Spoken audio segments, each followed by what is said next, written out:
नमस्कार, मी शामराव मोकाशी, अध्यक्ष राजाराम बापू पाटील रिक्षा संघटना। सर्व मराठी रिक्षा टॅक्सी चालकांनी हा व्हिडिओ पूर्ण ऐका आणि शेअर करा।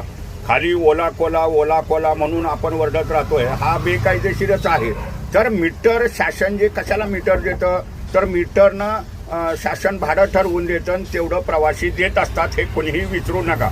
ओला कोलाला जर पळवून लावायचं असेल तर प्रत्येकानं रिक्षाचं टॅक्सीचं परमिट काढा। त्या पर्यटक परवान्याच्या गाड्या घेण्यापेक्षा सर्व मराठी लोकांनी काळ्या पिवळ्या टॅक्सीचं परमिट काढा। त्याला मीटर असतं, शासन भाडं ठरवून देतं। तुम्हाला ते काळ्या पिवळ्या टॅक्सीचं परमिट काढायचं म्हणलं तर तुम्हाला 4 सीटचं परमिट मिळतं, 6 सीटचं मिळतं आणि फुल कॅबचं बी मिळतं। हे मात्र कुणीही विसरू नका। मीटरनं व्यवसाय करा, म्हणजे ओला कोला हा ऑटोमॅटिक पळून जाईल। पर्यटक परवाने हे ओला कोला हा बेकायदेशीरच आहे। पर्यटक परवान्याच्या गाड्या बेकायदेशीरपणे चालतात आणि ह्या शासन कर्मचाऱ्यांच्या सुद्धा मोठ्या पद्धतीत गाड्या आहेत, म्हणून ते कारवाई करत नाहीत। प्रथम हे लक्षात घ्या। त्याच्यामुळे तो ओला कोला काय भाव देतोय किंवा काय त्याचं काय घेणं देणं आहे, त्याला भाडं ठरवायचा काय अधिकार आहे? भाडं ठरवायचं पर्यटक परवान्याच्या वाहनांना शासनालाच अधिकार नाहीत। शासनच भाडं ठरवू शकत नाही, तर ओला कोला हा कोण आला भाडं ठरवणारा? हेही प्रत्येकानं लक्षात ठेवा।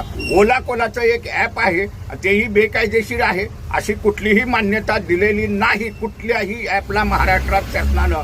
परंतु लोकांना ते आवडले आणि लोकांना कमी दरात मिळतात। मग ओला कोलानं किती बी दर देऊन द्या, त्याचा काहीही संबंध नाही। रिक्षा टॅक्सी चालकांनी, काळी पिवळी रिक्षा आणि टॅक्सी, आपणाला रिक्षाची संख्या वाढली पाहिजे, अजून टॅक्सीची संख्या वाढली पाहिजे। मीटरनं तुम्ही व्यवसाय करा, प्रवाशांना चांगली सेवा द्या, गळ्यात पिवळं ओळखपत्र अटका, गाडीची कागदपत्र आपल्या वाहनाचे अपडेट ठेवा, म्हणजे तुम्हाला असे ओला कोला किती बी येऊन द्या, ते काळाच्या ओघानं निघून जातील।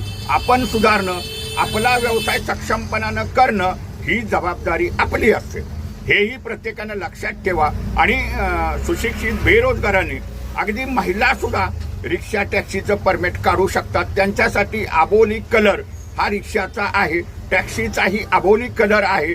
त्याच्यामुळं प्रत्येकानं आपल्याला जर बेकारी कमी करायची असेल तर सुशिक्षित बेरोजगारांनी तुम्हाला सहज रिक्षा टॅक्सीचं परमिट मिळतं, ते काढा, स्वयंरोजगार करा। म्हणजे ज्याचं परमिट आहे त्याचीच गाडी राहील आणि जे परवानाधारक गाड्या चालवत नाहीत, काळ्या बाजारानं चालवतात, त्यांच्या सडून जातील, जाऊन द्या सडून। आणि ओला कोलाही बेकायदेशीरपणे चाललेला कक्षेत येईल, हे मात्र लक्षात